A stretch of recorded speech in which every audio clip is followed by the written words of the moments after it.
The title of this video is The 1972 Olympics in Munich. Mr. Spock, stop spitzing on me. I apologize for the sound being off on this video. I'm borrowing it. It's rather crude, but it's the video I want to use to make my case to you. Let's join the 1972 Olympics.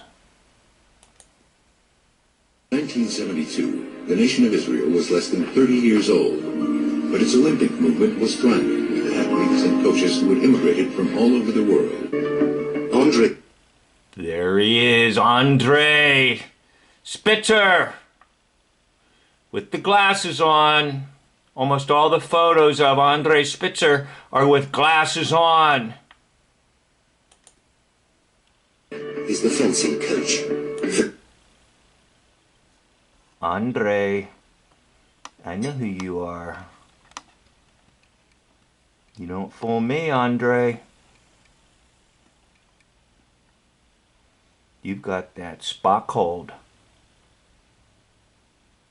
About this time, too, you're playing Bobby Fischer, chess champion.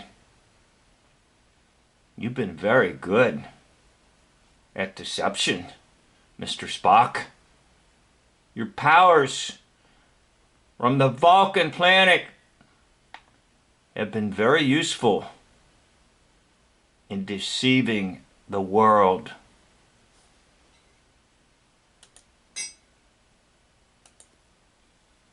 Participating in the Olympics crowns the greatest time of his life. Well, they just happen to have some videos of him getting married and dancing around. Now look how tall he is.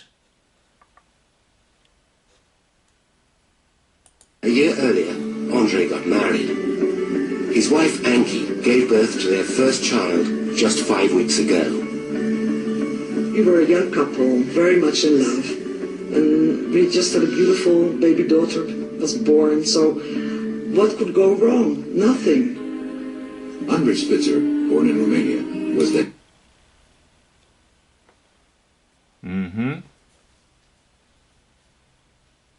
Leonard Nimoy was the child of immigrants, Jewish immigrants. He came to live in the Boston area. Always with the glasses on. Fencing program. He met his wife Anki in Holland, and together they had moved to Israel. People told me you will never feel at home there because it... Now later this deceiver will do another updated video called Day in September and rehearse the whole thing again and again and again about these Palestinian terrorists who are ruthless against the Israeli athletes. And of course it ends in tragedy. All the athletes die. But guess what? There was one survivor of the terrorists who will give the full story later on in an updated version of this. I have the DVD. I'm not going to play it here, but it's what sparked me to do this one. It's way out in the boondocks, you know, there's nothing there. And that was exactly what was so nice, because they built an academy for fencing on the Lebanese border, and that's where we live. Now Andre is supposed to be the individual in charge of the fencing for the Israeli athletes in Munich, Germany.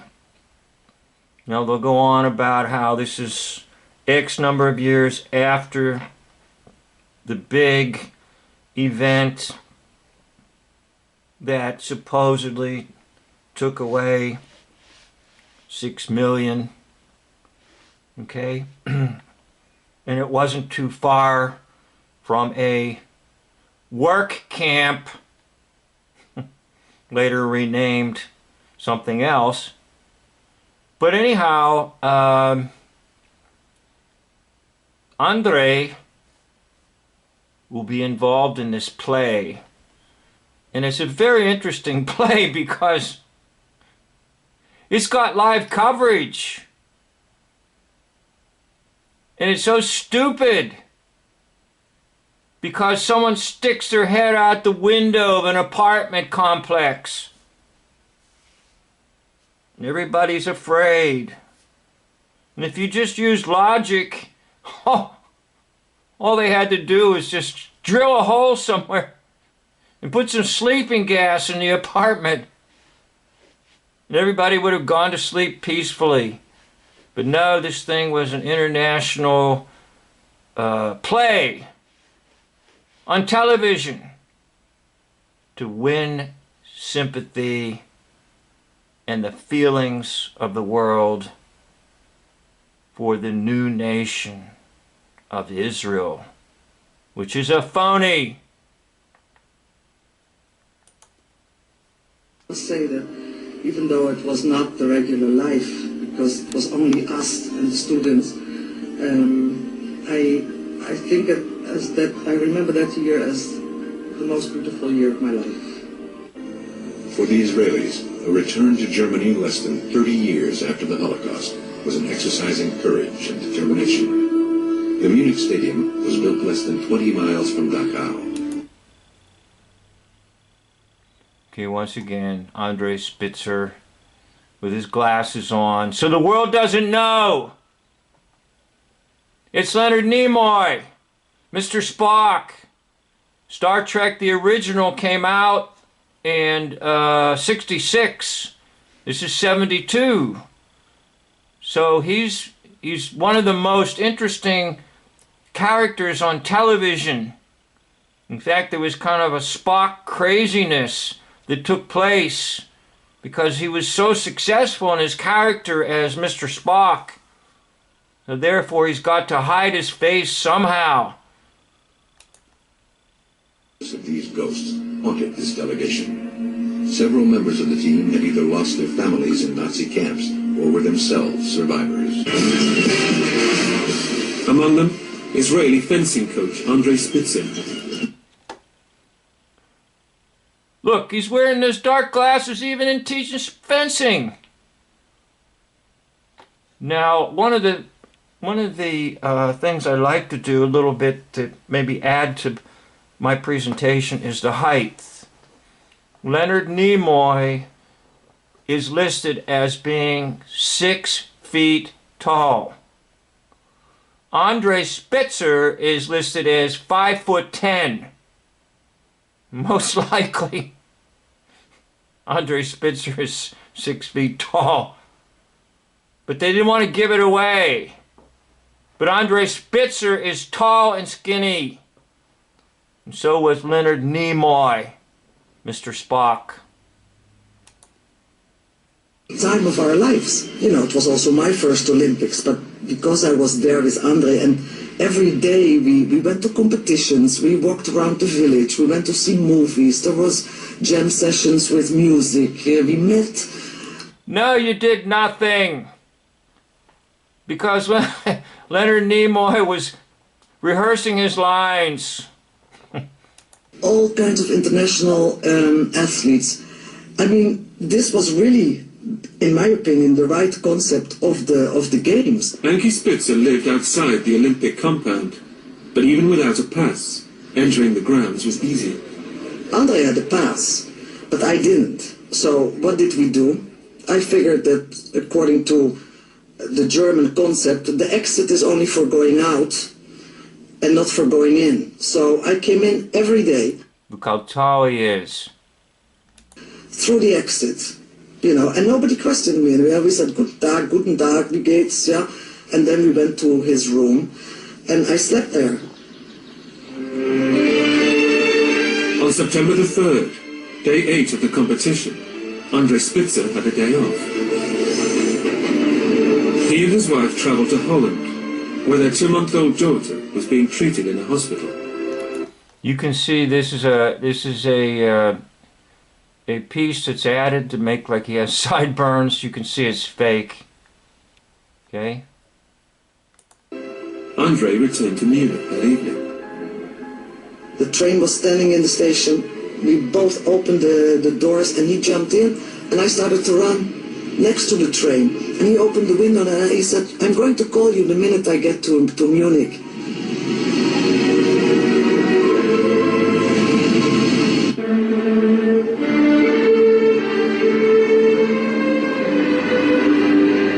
At midnight, he called me from Munich.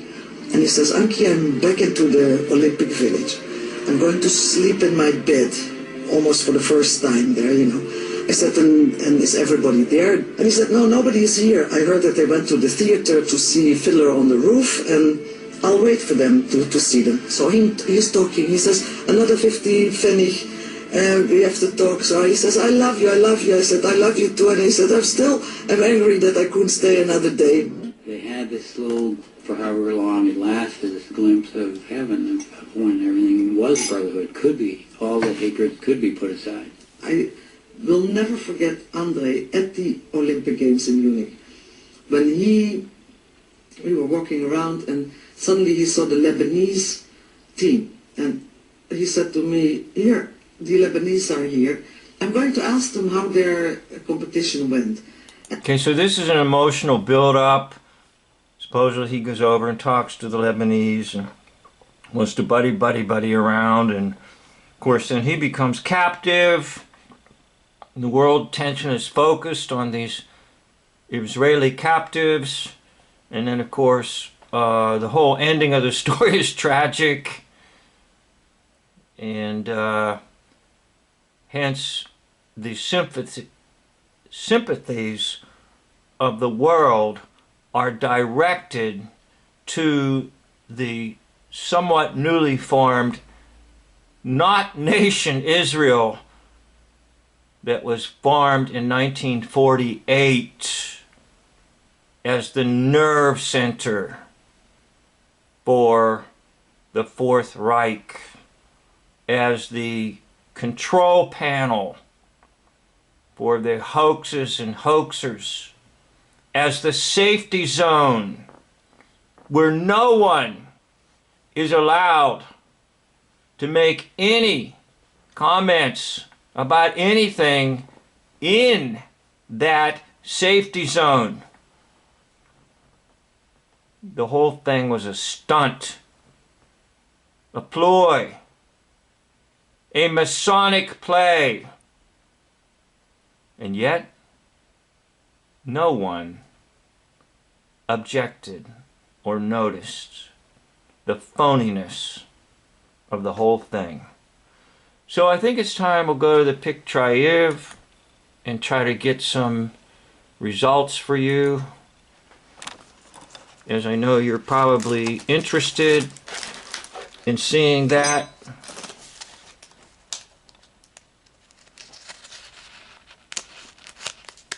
So we've got on the left, or on the left is Andre Spitzer, and on the right is Mr. Spock.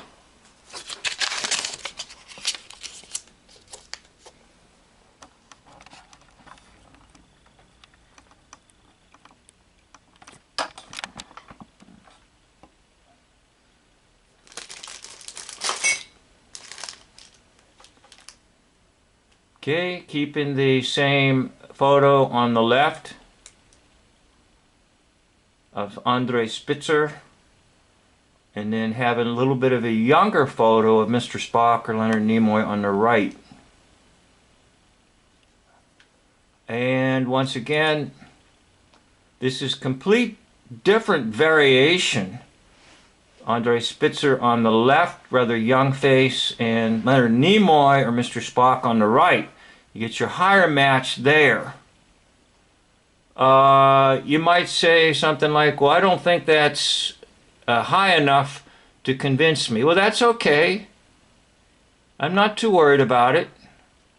I go with percentages, and I go with my own gut feeling and my own ability to make discernment, and I'm fairly certain that Andre Spitzer was just Leonard Nimoy.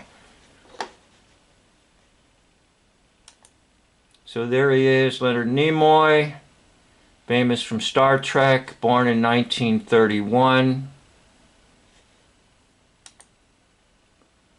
Andre Spitzer, who his height is listed as 5'10", and Nimoy's height is 6 foot, exactly 6 foot.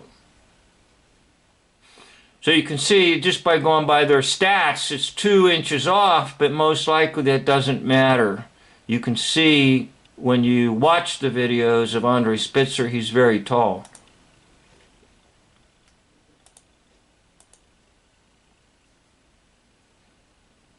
Okay, there's Leonard Nimoy, born in 1931, and of Jewish immigrants. Okay, so back to the pick Triv and our matches. Got Nimoy on the right here and Spitzer on the left. It was all a show, people. It was one big international play.